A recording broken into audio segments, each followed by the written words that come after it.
Hai, Assalamualaikum dan salam sejahtera. Saya Fakir Zarif, wartawan cilik Kepas TV, TV PSLSK Kong Kapas, Kuala Terengganu. Terima kasih kerana terus bersama kami. Seterusnya, mari kita ikuti laporan berita yang berikut. Pada 2 dan 3 Ogos 2026 telah diadakan program pemantapan jawi SK Kong Kapas 2026. Program ini diadakan bermula pukul 2 hingga 5 petang. Dengan penlibatan aktif murid-murid tahun 5 yang bertujuan memperkukuh kemahiran tulisan jawi di kalangan pelajar.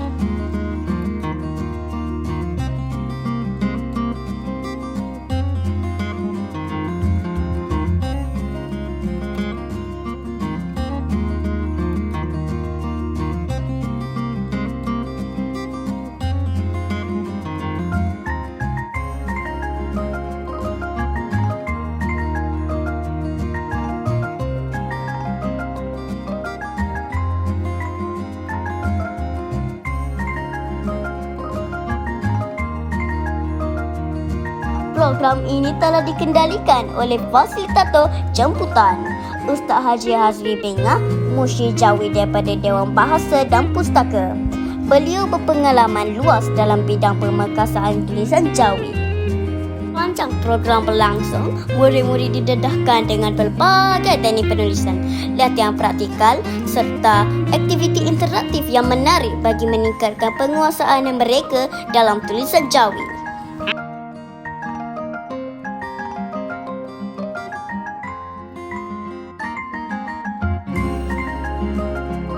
Harapkan program seperti ini dapat melahirkan generasi yang celik jawi serta mampu memartabatkan warisan bahasa dan tulisan bangsa.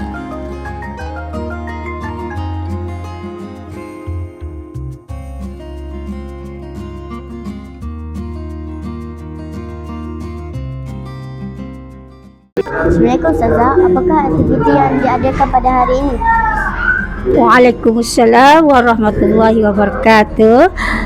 Terima kasih kepada Fakir Zarif kerana memberi peluang kepada saya untuk bercakap mengenai kem pemantapan jawi.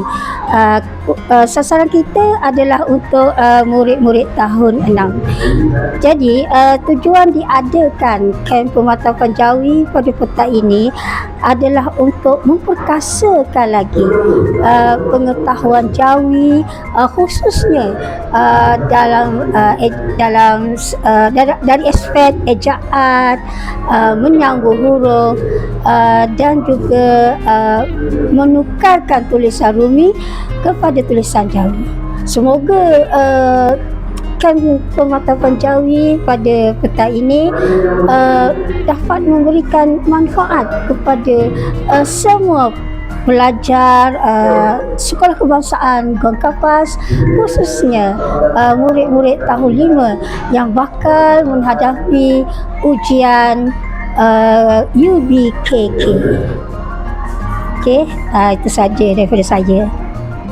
Terima kasih. Sama-sama. Sekian sahaja laporan daripada saya, wartawan cilik, saya Fakir Zarif. Mari siaran. Jangan lupa like, komen dan subscribe channel Kepas TV. Bye-bye.